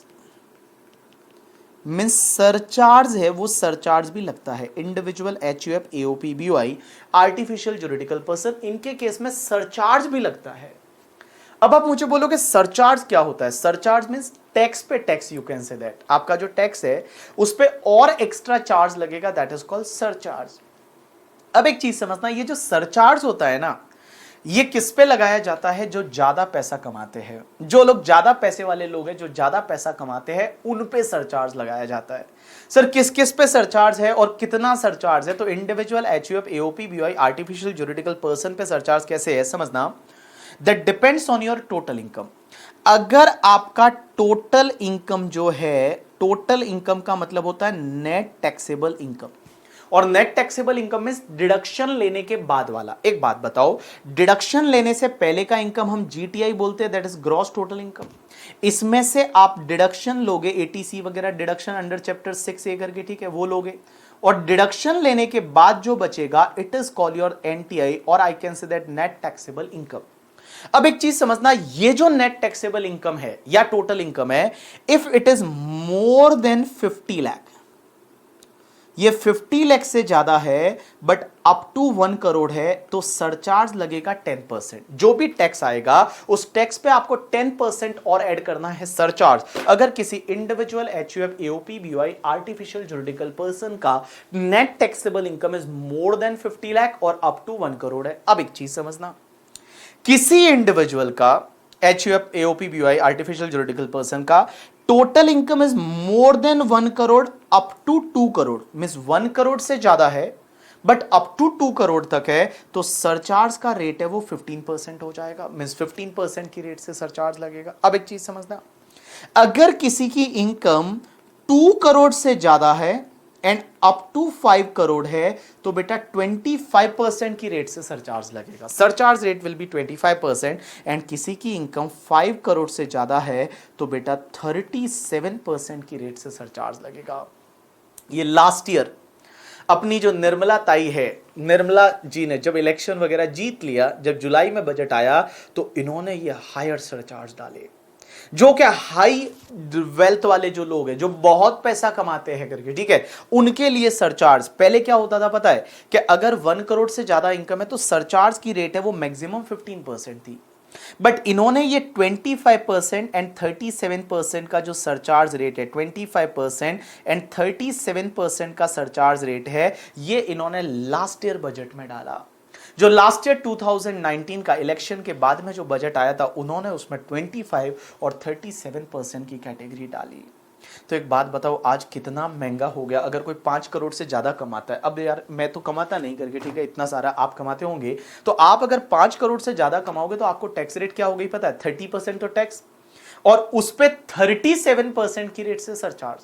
तो 30% का 37% करोगे, it's comes to the like आपका, और फिर उसमें 4% हेल्थ एंड एजुकेशन सेस और आ जाएगा तो अप्रोक्स 43% टैक्स आता है। तो जो लोग हैं वो अगर मान लो 5 करोड़ से ज्यादा कमाते हैं तो उनके लिए बेटा इतना टैक्स है, वो इतना टैक्स आता है, 37% की रेट से यहां पे सरचार्ज है। तो देखो बेटा, मैंने बोला सरचार्ज किसको लगता है, individual HUF AOP BOI artificial juridical person, इन 5 लोगों के केस में सरचार्ज लगेगा। If your income is more than 50 lakh up to 1 crore 10%, more than 1 crore up to 2 crore 15%, more than 2 crore up to 5 crore 25% and more than 5 crore तो आपको 37% की रेट से सरचार्ज लगेगा। अब एक चीज समझना, ये सरचार्ज किस पे लगता है, टैक्स पे। आप पहले टैक्स निकाल दो और उस टैक्स में फिर जो है वो आप सरचार्ज को क्या कर दो, ऐड कर दो। अब एक चीज समझना, और यहां पे जो भी आप टैक्स लेते हो और उस टैक्स में सरचार्ज ऐड कर देते हो, जो भी तुम्हारा टैक्स आता है और उस टैक्स में सरचार्ज ऐड करोगे अगर लगता है तो इसकी जो टोटल होगी ना उसमें ऑलवेज आपको हेल्थ एंड एजुकेशन सेस है वो आपको 4% ऐड करना है। हेल्थ एंड एजुकेशन सेस 4%, ये आपको ऑलवेज ऐड करना है, मिस करना ही करना है, ये लगेगा, सबको लगेगा। तो जो भी टैक्स आया plus surcharge if applicable and उसमें आपको 4% है वो आपको हेल्थ एंड एजुकेशन सेस है, वो हेल्थ एंड एजुकेशन सेस आपको ऐड करना है। You got my point or not? Yes. अब एक और चीज समझना आप लोग। सर एक बात बताओ, आप बोल रहे हो health and education cess add करना है, आंसर इज यस। सर आपके दिमाग में क्वेश्चन आ सकता है कि सर एक बात बताओ, ये जो ज्यादा लोग पैसा कमाते हैं ना उनके लिए इन्होंने सरचार्ज रेट बढ़ाया, ऑल्टरनेटिवली ऐसा भी तो कर सकते थे, टैक्स में एक नया स्लैब क्रिएट कर लेते कि जिसकी इनकम 1 करोड़ से ज्यादा है उस पर आप 40% टैक्स भरो 30 की जगह, वैसा भी तो कर सकते थे, बट वैसा क्यों नहीं किया? Why they increase the surcharge का रेट? उसके पीछे रीजन ये है कि मैं बता दूं, जो सरचार्ज का जो पोर्शन होता है ना वो पोर्शन सेंट्रल गवर्नमेंट अपनी जेब में डालती है। मीन्स जो टैक्सेस का पोर्शन होता है, जो इनकम टैक्स का पोर्शन होता है उसमें बाइफर्केशन स्टेट गवर्नमेंट को भी जाता है। जो इनकम टैक्स आता है ना वो इनकम टैक्स का प्रपोर्शन है वो सब स्टेट गवर्नमेंट्स को भी बढ़ता है और सेंट्रल गवर्नमेंट स्टेट गवर्नमेंट के बीच में शेयरिंग होती है। But when it's comes to the surcharge, surcharge पूरा है वो मोदी जी की जेब में मतलब जाने वाला है, सेंट्रल गवर्नमेंट है वो सेंट्रल गवर्नमेंट शेयर नहीं करती है। That's why they increase the surcharge का rate rather than income tax की रेट का रेट, क्योंकि इनकम टैक्स बढ़ाया होता तो उसमें स्टेट गवर्नमेंट को भी देना पड़ता और यहां सेंट्रल गवर्नमेंट चाहती है हम इनकम जो पैसा है वो स्टेट गवर्नमेंट को क्यों दे, इसके लिए उन्होंने सरचार्ज का रेट है वो बढ़ाया है। You got my point or not? Yes. अब एक और चीज समझना आप लोग, उसके बाद अपन देखते हैं पार्टनरशिप फर्म पे टैक्स रेट क्या है। तो मैं बताऊं पार्टनरशिप फर्म, तो मैं अगर फर्म की बात करूं तो फर्म में हमेशा एलएलपी इंक्लूड होगी। तो जो भी तुम्हारा पार्टनरशिप फर्म है including LLP as well as the local authority, जो लोकल अथॉरिटी है, एलएलपी है एंड फर्म है, उस पे टैक्स रेट है वो फ्लैट रहती है 30%। 30% का tax rate, that is the flat tax rate करके, ठीक है। स्पेशल रेट्स वाली इनकम स्पेशल रेट से ही जाएगी। एलटीसीजी होगा वो 20%, एसटीसीजी 111 है 15%, बट बाकी जितनी भी फर्म की इनकम है, एलएलपी की इनकम है, लोकल अथॉरिटी की इनकम है, वो 30% से। क्या इनको भी सरचार्ज लगता है firm, LLP, local authority? Answer is yes, यहां पे भी सरचार्ज लगता है। लेकिन कितना लगता है पता है? यहां सरचार्ज की रेट है वो फ्लैट रेट है। कैसे समझना, जैसे सरचार्ज वहां तो सब अलग अलग था, 10, 15, 25, 37, यहां ऐसा नहीं है। यहां कैसे है कि इनका अगर टोटल इनकम, इनका जो टोटल इनकम, और I can say that net taxable income, that is more than 1 crore, अगर 1 करोड़ से ज्यादा है तो सीधा 12% की रेट से सरचार्ज लगेगा। अगर इनका total income, net taxable income is more than 1 crore, 1 crore से ज्यादा है, तो सीधा 12% है, वो 12% की रेट से क्या लग जाएगा? सरचार्ज। तो देखो बेटा, मैंने क्या बोला, जो फर्म है, एलएलपी है, लोकल अथॉरिटी है, उस पर tax rate is 30%। Total income 1 crore से ज्यादा है तो सरचार्ज लगेगा कितना? 12% की रेट से। 1 करोड़ से ज्यादा है तो ही सरचार्ज लगेगा। कौन सी रेट से? 12% की रेट से। एंड बेटा हेल्थ एंड एजुकेशन सेस है वो 4% आपको ऑलवेज जोड़ना पड़ेगा। ऑलवेज है वो आपको, हेल्थ एंड एजुकेशन सेस है वो तो 4% जोड़ना पड़ेगा। अब एक और चीज समझना, एक कोऑपरेटिव सोसाइटी होती है। कोऑपरेटिव सोसाइटी पे टैक्स रेट क्या है?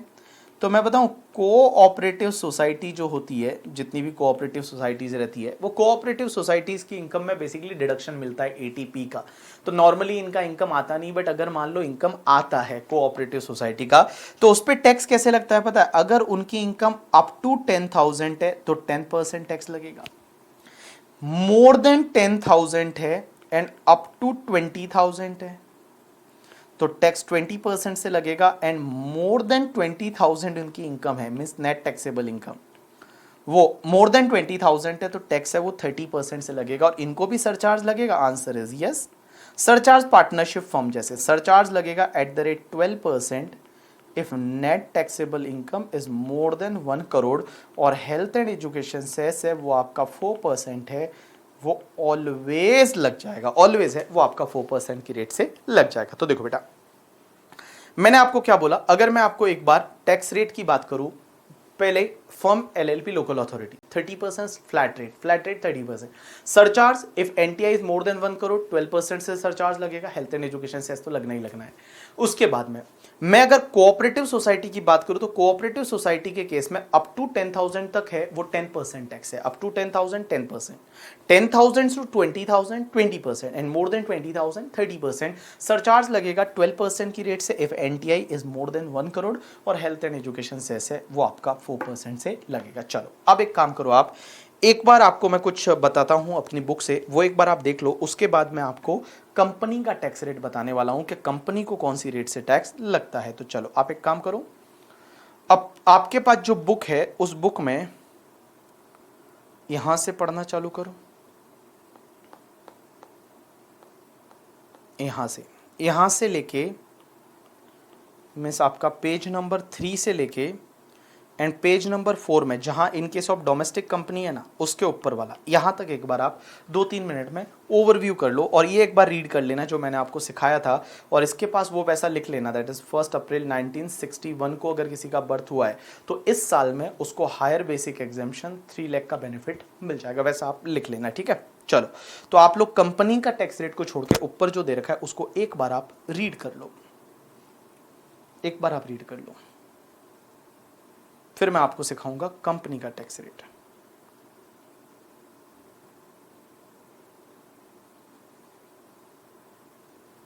ये मैं बोल रहा था ये कि ये कॉपी मार दो अगर ऐसा चाहिए वहां पे तो।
Yes people done.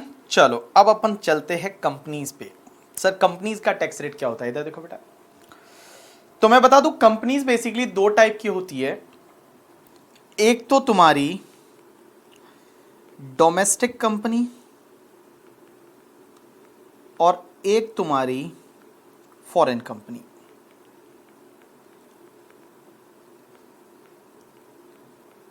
एक तो डोमेस्टिक कंपनी, एक तुम्हारी फॉरेन कंपनी।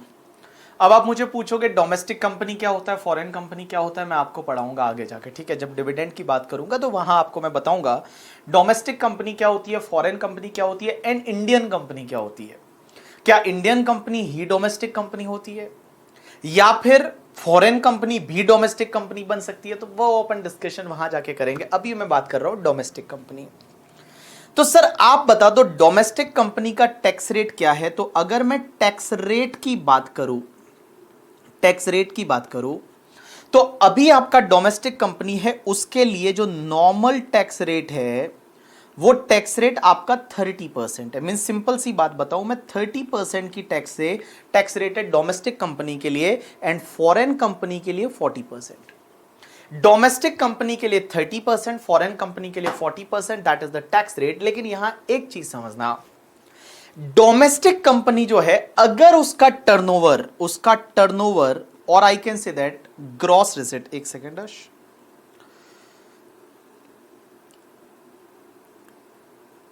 डोमेस्टिक कंपनी और डोमेस्टिक कंपनी का टर्नओवर या जो ग्रॉस रिसिट है वो डोमेस्टिक कंपनी का टर्नओवर और gross receipt for previous year 18-19 is up to 400 crore, तो उस केस में डोमेस्टिक कंपनी का टैक्स रेट है वो 25% हो जाएगा। अदरवाइज जो डोमेस्टिक कंपनी का टैक्स रेट है वो डोमेस्टिक कंपनी का टैक्स रेट इज 30%। तो देखो बेटा मैंने क्या बोला, all people please pay attention. मैंने बोला कि what is the tax rate for domestic company, तो मैं बोलूंगा डोमेस्टिक कंपनी का टैक्स रेट 30%, फॉरेन कंपनी का टैक्स रेट 40%, डोमेस्टिक कंपनी का 30%, फॉरेन कंपनी का 40%।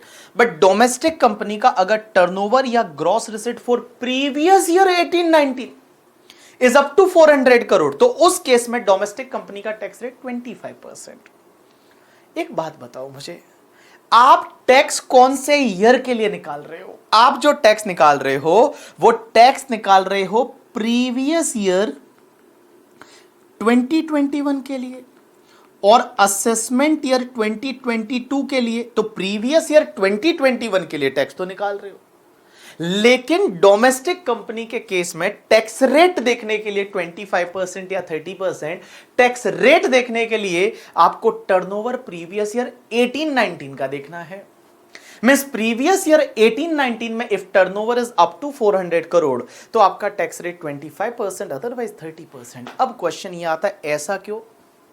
सर अगर एक बात बताओ, 25% का बेनिफिट देना है जो भी कम टर्नओवर वाली कंपनी है तो टर्नओवर करंट ईयर का ही बोल देते भाई। करंट ईयर लॉजिकली तो वैसा ही होना चाहिए कि करंट ईयर जो तुम्हारा है 2021 प्रीवियस ईयर, 2021 प्रीवियस ईयर में अगर आपका टर्नओवर अप टू 400 करोड़ है तो आपका जो टैक्स रेट है वो 25% होना चाहिए। लॉजिकली तो ऐसा होना चाहिए। तो फिर इन्होंने ऐसा क्यों दे रखा कि प्रीवियस ईयर 18-19 का टर्नओवर अप टू 400 करोड़, तो उस केस में इस साल में आपका टैक्स रेट है वो 25%। ऐसा क्यों? कोई मुझे बता सकता है क्यों ऐसा?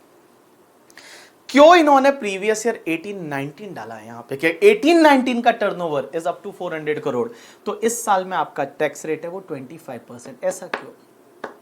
कोई मुझे बता सकता है इसके पीछे का रीजन, लॉजिक? क्या लॉजिक है, क्या रीजन हो सकता है?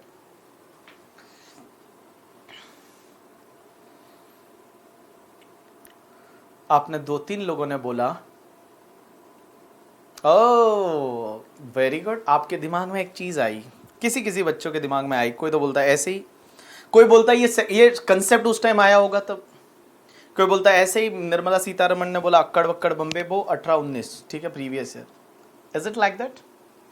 Answer is no, it's not like that. ऐसा इसके लिए है, उसके पीछे भी लॉजिक है। निर्मला सीतारमण बोलती है कि हमको पता है कि आप लोगों को अगर ये बोला कि इस साल का टर्नओवर अप टू 400 करोड़, तो आप अपने टर्नओवर को मैनिपुलेट कर सकते हो। 25% का बेनिफिट लेने के लिए कंपनियां क्या करेगी, अपने टर्नओवर को मैनिपुलेट कर सकती है। मैनिपुलेट कैसे? जैसे मान लो अपना प्रीवियस ईयर कौन सा है, 2021, तो प्रीवियस ईयर 2021 जो है, अगर इस साल के टर्नओवर को रेफर किया होता तो लोग क्या करते, अपना टर्नओवर कितनी भी कोशिशें करके और भैया 400 करोड़ तक ही रखते। जो बड़ी कंपनियां हो सकता है 420 करोड़ का था, वो सेल्स रिटर्न कर देते, या टर्नओवर को मैनेज कर सकते थे, इस साल में बिलिंग है वो अगले साल कर लेते, ऐसा कुछ कर सकते थे करके। तो इन्होंने बोला इसलिए हम 2021 का टर्नओवर नहीं देखेंगे। तो आप मुझे बोलोगे कि सर एक काम करो ना, फिर टर्नओवर प्रीवियस ईयर 1920 का लिखना था, चलो लास्ट ईयर का टर्नओवर। लेकिन मुझे एक बात बताओ, लास्ट ईयर जो है वो 1 अप्रैल 2019 से 31 मार्च 2020 को कंप्लीट होता। और अगर मान लो इन्होंने 1920 को रेफर किया होता, और बजट कब आता है, याद है ना आपको बजट कब आता है, अपन ने देखा तो था कि 1 फेब 2020 को बजट आता है। और 1 फेब 2020 को बजट में निर्मला सीतारमण ने बोला कि 1920 का टर्नओवर अप टू 400 करोड़। तो आपको अपना टर्नओवर मैनेज करने के लिए टाइम था फेब और मार्च का। तो इसके लिए मतलब इंडिया वाले जो लोग हैं वो अपना मतलब क्या बोलते हैं कि अपना दिमाग ना लगाए, इसके लिए बोला turnover for previous year 18-19।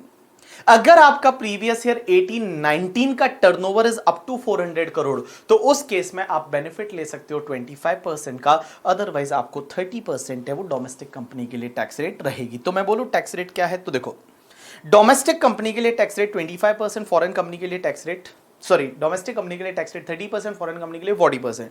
But अगर डोमेस्टिक कंपनी का टर्नओवर प्रीवियस ईयर 18-19 का अप टू 400 करोड़ है तो टैक्स रेट इज 25%। अब एक चीज समझना, एक मार्केट में एक डाउट यह है कि अगर वो कंपनी प्रीवियस ईयर 18-19 में थी नहीं, कंपनी बनी ही नहीं है, मींस कंपनी जो है वो 1920 या 2021 में इनकॉर्पोरेट हुई है, तो सर उसके केस में क्या होगा? क्या उसको 25% का बेनिफिट मिलेगा या नहीं मिलेगा? अब इसको लेके मार्केट में कंफ्यूजन है, ठीक है, और ये कंफ्यूजन अभी भी क्लियर नहीं है। कोई बोलता है मिलेगा, कोई बोलता है नहीं मिलेगा। बट मैं बता दूं, लैंग्वेज जो है, अगर आप फाइनेंस एक्ट की लैंग्वेज देखोगे उसमें क्लियरली लिखा हुआ है कि company whose turnover for that year, means उस ईयर का टर्नओवर अप टू 400 करोड़ होना चाहिए। तो उस ईयर में वो कंपनी थी नहीं, मतलब उसको 25% का बेनिफिट है वो नहीं मिलेगा, उसको 30% की रेट से टैक्स पे करना पड़ेगा। एग्जामिनर ऑब्वियसली ऐसे पॉइंट्स पे नहीं पूछते हैं क्वेश्चन, बट अगर आ जाए तो आप ये लिखोगे कि 30% का टैक्स रेट लगेगा करके, ठीक है, 30% इज टैक्स रेट, 25% का बेनिफिट नहीं मिलेगा। बट ऑल्टरनेटिवली आप ऐसा भी लिख सकते हो कि अगर ऑल्टरनेटिव इंटरप्रिटेशन आप लेते हो तो वैसा आप कर सकते हो। बट अगर मेरा इंटरप्रिटेशन बोलोगे, अगर मैं लॉ का लैंग्वेज देखूं तो उसमें बोला हुआ है 18-19 का टर्नओवर आपको देखना है, और 18-19 में अगर वो कंपनी नहीं थी, इसका मतलब जो है वो ये वाला जो 25% का बेनिफिट है वो उसको अवेलेबल नहीं होगा और 30% की रेट से टैक्स लग जाएगा। अब आप मुझे बोलोगे सर हमने तो ये सुना है कंपनी पे टैक्स रेट 22% हो गया है, 15% हो गया है। वो सब ऑल्टरनेटिव टैक्सेशन रिजिम में पढ़ने वाले हैं। जो ऑल्टरनेटिव टैक्सेशन रिजिम में आपको पढ़ाऊंगा वहां पे वो मैं आपको बताऊंगा कि कहाँ 22% है, कहाँ 15% है। अभी आपके लिए डोमेस्टिक कंपनी के लिए tax rate is 30%, foreign company के लिए 40%। डोमेस्टिक कंपनी का turnover for previous year 18-19 is up to 400 crore, तो टैक्स रेट है वो तुम्हारा हो जाएगा 25%। अब एक और चीज समझना, सर इनके केस में क्या सरचार्ज लगता है? Answer is yes. अब सरचार्ज कितना लगता है, कैसे लगता है, समझना। तो अगर मैं बात करूं कंपनी के केस में सरचार्ज की, तो सरचार्ज लगता है, और सरचार्ज के भी दो स्लैब है। कैसे? अगर कंपनी का net taxable income is more than 1 crore up to 10 crore और more than 10 crore, net taxable income is more than 1 crore up to 10 crore है, तो डोमेस्टिक कंपनी के केस में 7% एंड 10 करोड़ से ज्यादा है तो 12%। एंड फॉरेन कंपनी के केस में यहां पे आपका फॉरेन कंपनी के केस में 2% एंड 5%। तो मैंने क्या बोला? All people please pay attention. अगर मैं बात करूं what is the surcharge rate, तो सबसे पहले domestic company If your NTI is more than 1 crore up to 10 crore तो 7%, more than 10 crore then 12%, foreign company में 2% एंड 5%। अब आप बोलोगे फॉरेन कंपनी में सरचार्ज की रेट कम क्यों है? क्योंकि फॉरेन कंपनी में टैक्स रेट बहुत ज़्यादा है ना। जब 40% की रेट से टैक्स ले रहे हैं तो यहाँ पे सरचार्ज की रेट कम है। Sir health and education cess यहाँ पे भी जुड़ेगा? आंसर इज यस, यहाँ पे भी आपका हेल्थ एंड एजुकेशन सेस है वो जुड़ जाएगा 4% की रेट से। कौन सी रेट से? 4% की रेट से हेल्थ एंड एजुकेशन सेस जुड़ जाएगा। तो देखो अगर मैं आपकी बुक पे आऊं और बुक पे देखो क्या लिखा हुआ है, in case of domestic company where the total turnover of or a gross receipt in the previous year 18-19 को रेफर किया हुआ है, does not exceed 400 crore rupees, then 25% of total income and otherwise 30% tax rate amended by finance act 2020। पहले अलग था, पहले इसमें लिखा हुआ था लास्ट ईयर के लिए प्रीवियस ईयर 17-18 का टर्नओवर देखने को बोला था, बट अब प्रीवियस ईयर 18-19 का टर्नओवर देखना है। 7% surcharge if the total income exceed 1 crore but does not exceed 10 crore, and where total income exceed 10 crore surcharge will be at the rate 12% of such income tax। in case of foreign company 40% का tax rate लगेगा। 2% surcharge if income exceed 1 crore but does not exceed 10 crore and more than 10 crore तो surcharge है वो 5% हो जाएगा। Health and education cess है वो आपको हमेशा ऐड करना है करके, ठीक है। In all the cases, health and education cess is आपका 4% of the total income tax and surcharge में दोनों को मिला के आपको उस पे हेल्थ एंड एजुकेशन सेस 4% लेना है, ठीक है। अब एक चीज समझना, अब एक बात समझना, जो तुम्हारी इनकम होती है ना, जिसको अपन एनटीआई बोलते हैं या अपन टोटल इनकम बोल सकते हैं, ठीक है। तो जो टोटल इनकम होती है ना, वो टोटल इनकम और I can say that NTI and जो टैक्स पेबल, जो लास्ट में टैक्स आता है, ये दोनों चीज़ें आपको राउंडेड ऑफ करनी पड़ती है in the nearest rupees of 10, means आपको नियरेस्ट 10 रुपए में राउंड ऑफ करनी पड़ती है। ये दोनों चीज़ें आपको राउंडेड ऑफ करनी पड़ती है in the nearest rupees of 10। इसका मतलब ये हुआ कि जैसे मान लो आपका 16,962 है तो आप लिखोगे 16,900, सॉरी 960, 16,960 नियरेस्ट रुपीज ऑफ 10 में। अगर 16,965 है तो आप लिखोगे 16,970, एंड अगर मान लो 16,969 है तो भी आप लिखोगे 16,970। मतलब सिंपल सी बात है, 5 या 5 से ऊपर है तो आप अगले वाले 10 में जाओ, और अगर 5 से नीचे है तो आप राउंडेड ऑफ कर दो आपका उसके नीचे वाले 10 में। अब एक चीज समझना, तो यहाँ पे क्या लिखा हुआ है, rounding off the income and tax, any amount of income and tax rounded off in the nearest rupees of 10। ये कहाँ लिखा हुआ है इनकम टैक्स एक्ट में? तो मैं बता दूं, ये आपको एक सेक्शन होती है इनकम को राउंडेड ऑफ करना है, ये सेक्शन 288A में लिखा हुआ है, आपको चाहिए तो यहाँ लिख लो। और टैक्स को राउंडेड ऑफ करना है, ये आपको 288B में लिखा हुआ है।